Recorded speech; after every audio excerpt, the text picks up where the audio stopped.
Dobrý deň, vo videu si ukážeme, ako už za pár minút začať baliť cez branie baliča. Takže potom, ako si baliča nainštalujete, ako ShopTet doplnok, alebo NavGates, alebo si urobíte integráciu, tak vás zaujímajú vlastne dve stránky. Jedna stránka je balič.brani.cz a druhá stránka je app.brani.cz, kde sú veškeré nastavenia. Tak si to postupne prejdeme. Najčastejšie, čo sa nastavuje, je v obecných nastaveniach nejaké základné veci, ako či chcete skrývať nejaké tlačítka, po prípade či chcete fotiť pri tom balení a podobne. Väčšinou si na to úvodné nastavenie prechádzate len tie nastavenia, ktoré nie sú určené ako pokročilé, tým pádom sa vám to nastavenie prejde pomerne rýchlo. Tu v podstate štandardne nepotrebujete nič moc nastavovať. Čo sa týka nastavenia e-shopu, tam si nastavujete niektoré dôležité veci. A to napríklad, že chcete do expedície púšťať len objednávky v nejakých stavoch.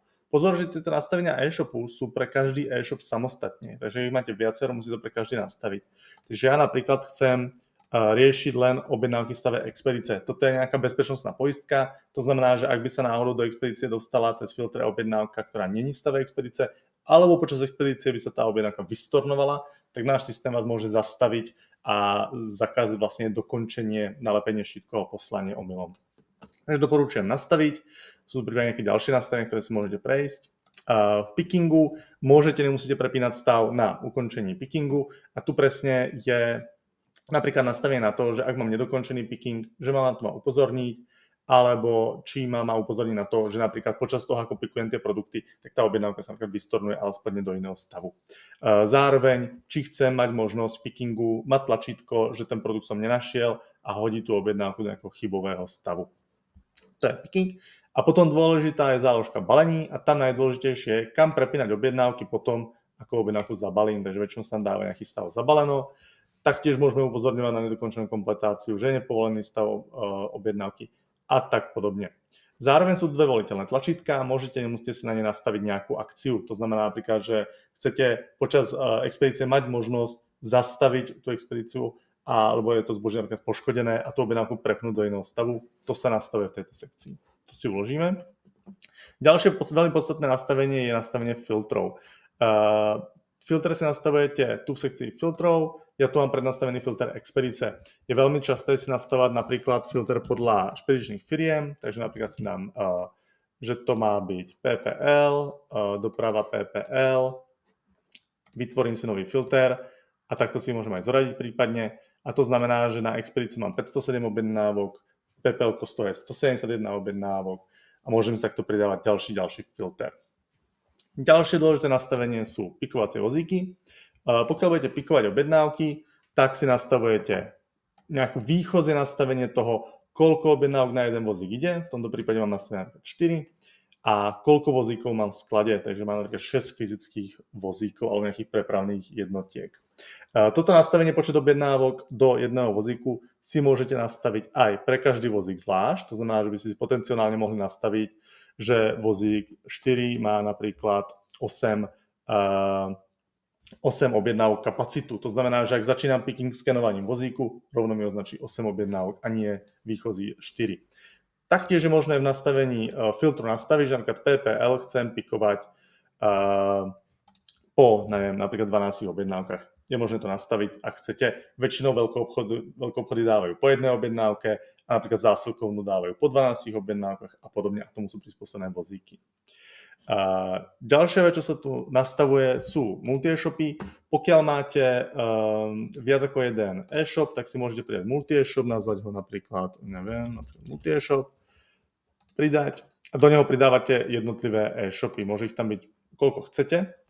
A potom expedujete všetky objednávky z týchto všetkých e-shopov, ktoré tu vypíšete. Nezabúdajte na to, že v nastavení filtrov je pre ten multi-e-shop potrebujete tie filtry nastaviť znova, pretože sa tam vlastne rieši viacero e-shopov zároveň. Ďalej, čo sa nastavuje je štítková služba. To znamená, že vy nastavujete, ako sa generujú štítky. Robí sa to v sekcii dopravci, v nastavení služeb si pridáte službu, aktuálne podporujeme balíkovod, Chameleon, GoBalík, priame napojenie na zásilkovnú, baselinker štítky, custom napojenia, ktoré si vy vytvoríte, neviem, čo tam všetko je. Proste nejaké nastavenia tu máme, štítky z poznámky a podobne. Účet aj pridáte klasické API údaje a následne napárujete na dopravu konkrétnu štítkovú službu a konkrétnu službu toho dopravcu. Takže napríklad tu mám DPD, nastavím, že to chcem cez balíkovod účet, že tá doprava je DPD a že chcem, že to je DPD Classic, uložím. To je v podstate celé. Následne môžem prejsť do balíča, to si refreshnem. Mám tu expedice, mám tu PPL a už prakticky idem klasicky pikovať. To znamená, dám si, že napríklad chcem PPL, dám, že chcem pikovať 4 objednávky, vyskočí mi prvá objednávka, mám ísť na túto pozíciu, zobrať 2 kusy, dať do boxu 4 a postupne takto pikujem, až kým všetko nevypikujem. Teraz toto asi takto nebudem všetko klikať, každopádne to uložím do vozíka napríklad 4. Ono ma to varuje, že nemám všetko vypikované. V balení zase naopak mám vozíky, že uložený vozík 4, buď si ho zase napípnem, alebo si kliknem na začať baliť, kliknem a idem baliť tú objednávku. V tejto je zrovna sada, ktorá sa rozložila. Klasicky by som zase mohol znova oskenovať zboží, ak ho skenujem na druhej kontrole. Potom si vyberám tiskárnu, z ktorej si tisknem. Tu keď tak si pozrite návod na ako sa nastaví priamy tisk. Klikol by som na zabaleno a vytvorí sa mi štítok, automaticky mi to prepne na ďalšiu objednávku. Ďalšiu objednávku zase zabalím, kliknem na zabaleno, alebo sa to automaticky na to môže klikať a zase to prepne na ďalšiu objednávku a zase na ďalšiu objednávku. Týmto spôsobom vlastne som zabalil všetky objednávky. Idem naspäť na túto obrazovku, kde by som zobral ďalší vozík a zase ho mohol baliť. Toto je vlastne zhrnutie, ako čo najrýchlejšie nastaviť branie balíča a to najpodstatnejšie nastavenie. V podstate všetko potom už len čo pokročilejšie, ale na to prvé otestovanie vám toto úplne stačí. Keby ste mali dotazy, píšte nám na support@brchni.cz.